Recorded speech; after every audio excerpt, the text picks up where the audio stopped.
myself.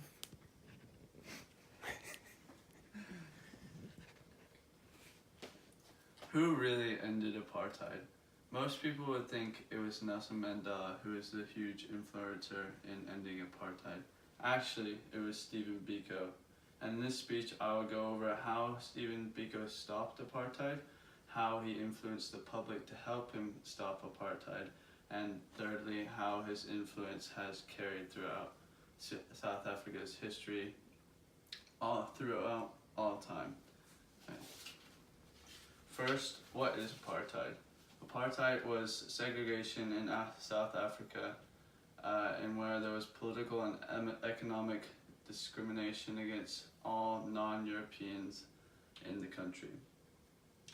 He had a huge impact on students in the fact that he started the SASAO organization, which was the South African Student Organization, in which it was an exclusive black organization in which they became self-reliant and stood up to the government.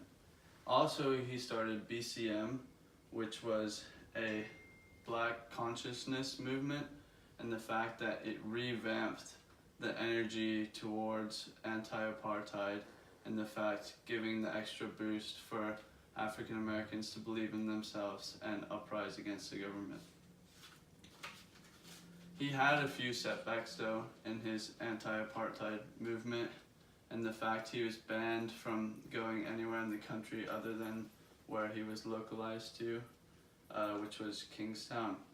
And he broke this whenever he went to Cape Town and had to influence the people in order to boost the anti-apartheid movement, and the fact that he had a public speech in Cape Town where he talked to actually 10,000 people in order to influence this. Unfortunately, because of this, he was caught in a roadblock wherever they were checking their cars, and they recognized him and abused him brutally and eventually killed him at the age of 30.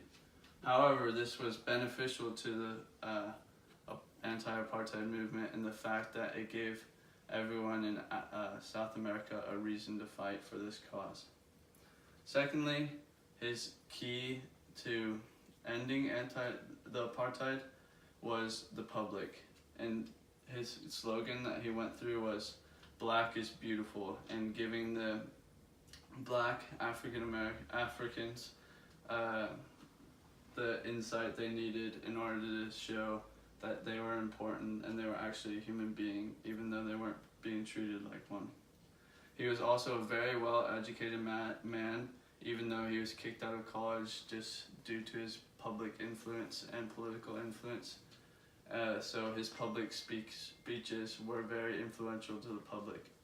Also, in the June Soweto uprising, it showed how influential he was to the public in having hundreds of thousands of people uprise against the government and even risk their lives for the government, for the anti-apartheid movement, just for his cause.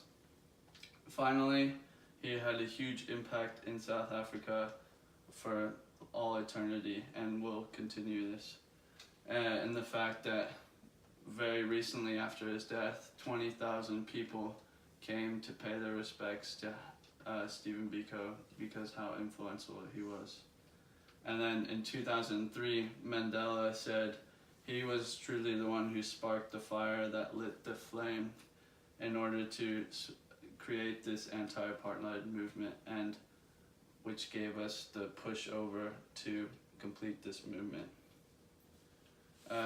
In fact, his ideals are still influential today, and the fact that everyone shows support for Africans and black people around the world, and allowing them not to be discriminated against just because of their race.